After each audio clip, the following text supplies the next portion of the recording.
Hey guys, today we're back with another initial thoughts review, and this one will be on the new unannounced Springfield Armory Prodigy 1911 DS. From what I can tell, guys, this is supposed to be released on September the 3rd in the United States. I'm in a Springfield Armory group on Facebook, and this popped up today, and was asking some people, hey, have you heard anything about this? And it seems to me like this has been recently leaked about 10 hours ago, if I had to guess, somewhere around there. The big thing about this is that this is pretty much a 2011 that Springfield Armory has come out with. Yes, they're still calling it a 1911 DS standing for double stack, but it's pretty much the 2011, just like the Staccatos or Athenas or any of the other ones. The funny thing about it, though, is that, like I was saying, they were supposed to be releasing this, or announcing it anyway, September 3rd, but here we are a few days prior, and it's pretty much got out to where if anybody would have cared about it, they probably already know about it. Not any videos on YouTube about it yet or anything like that. It looks to me like in one picture that somebody did upload it to Instagram on accident, and there are a few people on a few forums here and there that are talking about them already being in gun shops and everything, that they have prematurely sent them out. So kind of a failure on their part to keep it pretty much hid. But the best picture of this that you can see is actually on the back of the looks to me like some type of magazine, or I think it's a Springfield Armory magazine, and somebody had actually received it early, and they took a picture of the back page of it, and there it was.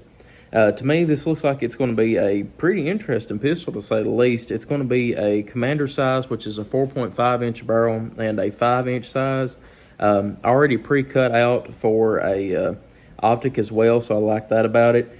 Instead of it being a normal 2011 where they don't have a grip safety on it, it looks to me like this will have a grip safety.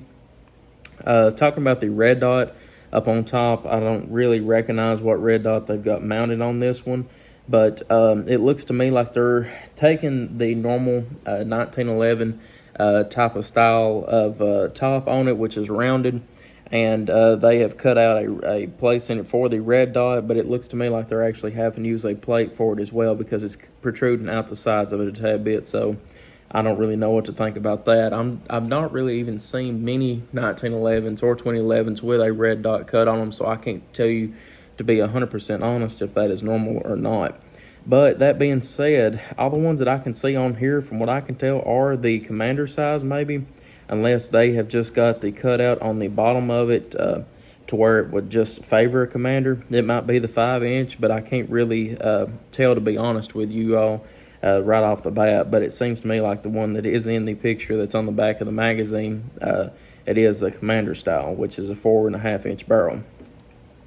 Also, as well, talking about a little bit, the grip module on it, I think, is still aluminum, but at the same time, there's a few different screws here and there. One of them is right behind the light on the gun that's on the magazine, and it makes me think that this might even have the same type of housing as the Staccato.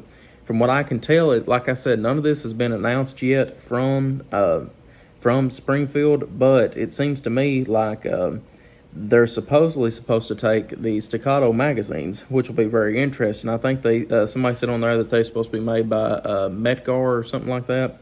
So that will be interesting to find out. Another big thing as well is that you won't have to pay $70 for magazines anymore, if that is the truth. Or they might end up still making it $70, who knows.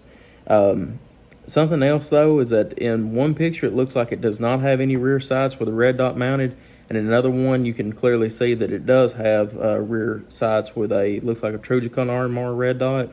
So it very well might, I don't know. But to me, it's very interesting. Even with the case that it comes with, it looks like it's a very oversized case, or maybe even just a normal box with a round center foam cut out with it, with the gun sticking in it and an extra magazine. So there's two. And it looks to me like it also comes with a type of a drop leg retention only holster, which is an interesting take on it. I'm not for certain, to be honest with you all, if the slide is any bit thicker because of it being a double stack, or if it takes more of the Rock Island Armory standpoint, to where they just widen the grip a tad bit but keep the upper the same height or the same width. I'm not sure. Hopefully it will take most of the normal 1911 or 2011 holsters and all that, just, to keep it simple. But guys, to me, the biggest part about this is that it is a $1,600 gun, which for the 5-inch, I think this is $14.99 for the commander size 4.5-inch. But you're looking at $1,600 for a gun that, from say Staccato, the cheapest ones they make are about $2,100, $2,200. Even if you're looking at the, I think it's a Staccato XL, it has a 5.4-inch barrel. Them were running about around $3,200, $3,300 for the cheapest one they make. So if this is something that can compete with them, then that's very interesting for the $1,600 price range.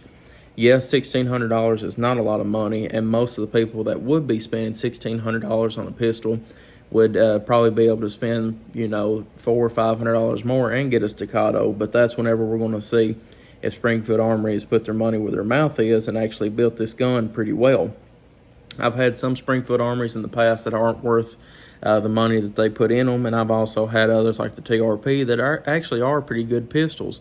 But to me, still, in comparison with, say, Sig Sauer and some damn Wessons, they just don't add up to where their money is, to me anyway, the value of it. But with this one, looks very interesting. 17-round magazine has already been confirmed as well. So I like that about it. Hopefully they might be coming out with some some higher capacity mags as well.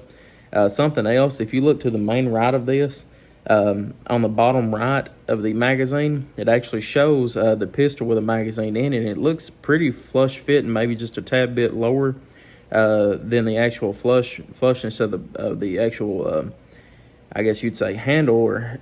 But even they have one up right above it that's got a little bit more of a base plate on it that might be able to take 20 or 21 rounds. Interesting all around, and I'm interested to see it and actually feel one in person, because if this is anything like a Staccato or anything close to it with the smoothness and everything of that with it, I feel like this might actually be a pretty nice pistol that's coming out. But once I said again, this is just really initial thoughts, because all the information I'm getting here has been from leaks and from Reddit and from Facebook. So, this, whenever they might release it here in a few days, it might, more than likely it's going to look like this, but, they might have some extra details on it that I don't have here. But I believe I've covered almost everything in this. But yeah, if they actually come out with something that is halfway decently built, I think it will, I personally think it will give Staccato a run for their money, or any other higher end 1911 manufacturers just recently, or really, because just that price point, it's pretty hard to beat, especially with something that you can get reliability out of and get that feel of the Staccato 2011s. But we shall see, and hopefully this will be released pretty soon. But guys, if y'all have any questions or comments, leave them in the comments section below, and I'll get back to you as soon as possible. But let me know if y'all are interested in this, if this is something you all would like to see on the channel, and I will be attempting to pick one up as soon as possible. Hopefully some of my local FFLs will be getting one in, or Center Target or something like that, because even if this isn't really something that you're interested in, I'm interested in it myself to pick it up and test it out. But like I said, I'd love to hear from you all, to see what you all think about it, and to see if you all might be anywhere near as hype as I am for this gun. But guys, once again, I appreciate y'all viewing. Like and subscribe for more gun reviews, and I'll see y'all in the next video.